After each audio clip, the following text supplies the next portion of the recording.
Edmonton will receive a $400,000 grant from IBM's Smarter Cities Tech program. Improving the city's landscaping was discussed during a brownfield workshop this past week at the Shaw Conference Centre.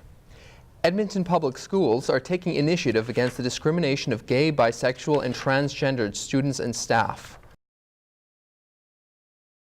By being able to contract some infections by simply sharing drinks and food with friends, condoms are only the beginning. You should always have your health status and your partner's health status tested. For example, if a sufferer needs to find a spot to sit down, they may avoid one spot because of a bad feeling or thought regarding it. Because of this magical thinking, they feel that they may have negative consequences to something in the future or completely unrelated to what they're actually doing. The artistic director of the Citadel held a display of what's in store, and it looks to be an eclectic lineup with something for everyone. If you're just a theatre goer and you want to go to the occasional kind of popular fare like Sound of Music or Christmas Carol, we've certainly got that for you. And if you're a risk taker, you can come to our Rice series and see some of the newest, most cutting-edge theatre in the country. Some of the more innovative shows include Penny Plain, a tale about an apocalypse seen through the experience of a blind woman, and Blind Date, where the lone actress takes a random man from the audience to be her co-star for the whole improvised play. Go to citadeltheatre.com to see the full lineup.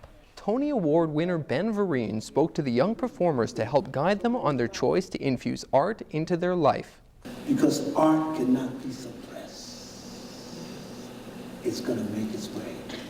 Vereen also took 2 students on stage to watch them perform and to give a thorough critique in front of their peers. The simplest question hit the deepest part inside of me and brought out so much more than I could have ever imagined. The students also added that his appearance alone instilled confidence. Yes, he's done all these big things, but he's human and so am I, and that's great. Like, let's hope that you can do that too. Vereen won a Tony Award for the play Pippin and was on the television miniseries Roots. The Shaw Conference Centre was packed last weekend as there were many reasons to spend a day at the show. It's just really creative and interesting. There's lots of interesting people at these sort of events. Including LeVar Burton, aka Geordie LaForge. I love connecting with fans. What a lot of people don't understand is, before I became a member of the Star Trek family, I was a fan myself. I read a lot of science fiction books when I was growing up.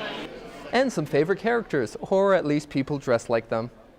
I enjoy wearing costumes. I make my costumes, and I come here every year.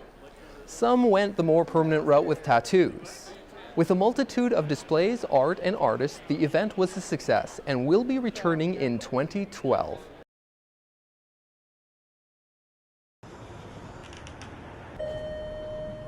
This is a far cry from the stereotypical comic book store. You can't get more extroverted and inviting than Happy Harbor Comics with owners Jay and Sharna Bardilla. To bring the people, the hobbyists together, and not even just the readers and the collectors, but the artists and the writers, and help those people show that, hey, you're not alone, and you're not doing things that are weird. This has had an incredible impact on Edmonton's comic culture. The comic scene in Edmonton is fortunately growing. It's growing a lot, and it has a lot to do with Jay and Shauna's work at Happy Harbor here. Opening their doors for people to come and connect has attracted comic book lovers and artists into its clubhouse atmosphere, invigorating Edmonton's comic book community by reaching out through events such as a weekly comic book jam. A group of people come together, everyone gets a sheet of paper, you do some improv comic art, and you can just draw whatever you want, no matter how silly or frivolous it might be. Stephanie Chan is an artist who takes advantage of the event. A lot of it's fantastic personal growth with the people who are like peers around you. And, they influence you, you influence them. New interest has been coming to the medium through crossovers with movies and television. The Walking Dead is a great example of something that does gangbusters for business. Walking Dead brought people who have never even heard of its comic before watching. It's shown that comics can deliver serious drama and human interest, that they are eloquent and artistic. Sometimes I pick up a book and I just think the art's absolutely gorgeous. It's just like beautiful. And other times I'll pick up the book and it'll be like one of the best stories I've ever read. This is the message that Jay wants to get out. Along with a group of artists, he goes out on a weekly basis to schools around Alberta to do presentations about the industry, how comics can aid literacy, and to destigmatize comics. This is only a few of the reasons why Happy Harbor was nominated twice for the Eisner Award for Retail of the Year at San Diego's Comic Con, as well as winning the Reader's Choice Award for Edmonton's Best Comic Store.